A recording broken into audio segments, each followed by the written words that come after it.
un affranchi reste toujours un esclave.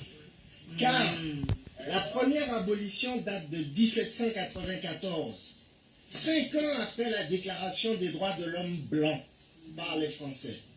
Preuve de ce que nous n'étions pas concernés par les droits de l'homme pour les Blancs. Si bien qu'en 1802, lorsque Delgrès se battit contre la décision de Napoléon de rétablir l'esclavage en Martinique, puisque nous l'avions laissé partir, Delgrès était martiniquais, nous n'avons pas pu bénéficier de sa force, de sa lutte et de ses combats. Alors les Blancs ont imaginé un stratagème pour maintenir l'esclavage. Ils sont passés à l'anglais, car les Blancs de Martinique n'ont pas de patrie, à part peut-être que la Martinique esclavagisée. Et puis, est arrivé 1848, le moment où nos parents étaient tellement révoltés que l'esclavage allait mourir. Alors pour sauver l'esclavage, Victor Schœlcher a imaginé cette soi-disant abolition qui consistait à obliger par la loi sur le vagabondage, obliger les anciens hommes réduits en esclavage à faire du travail forcé, à avoir des carnets de circulation, à avoir une adresse sur une habitation, et la case qu'ils occupaient gratuitement quand ils étaient réduits en esclavage leur devenait un domicile en location. Ils devaient travailler obligatoirement, mais également leurs enfants, malgré l'école publique gratuite en principe.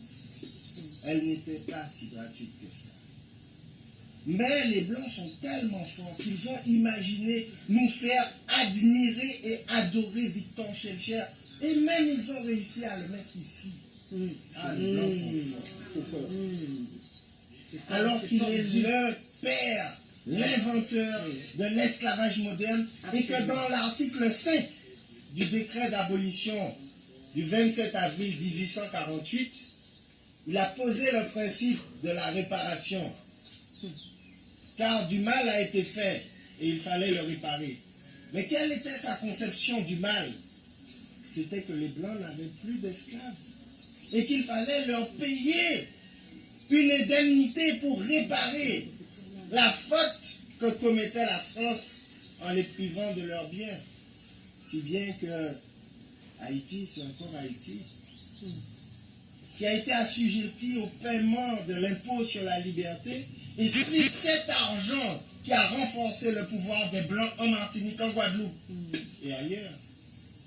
Et qui a permis qu'aujourd'hui encore, alors que les Juifs ont une patrie, ont une terre qui s'appelle Israël et qui n'est pas dominée par ceux qui ont fait la Shoah, l'Allemagne, nous en Martinique, en Guadeloupe et en Guyane, nous sommes dominés par la France, la nation qui nous a réduits en esclavage.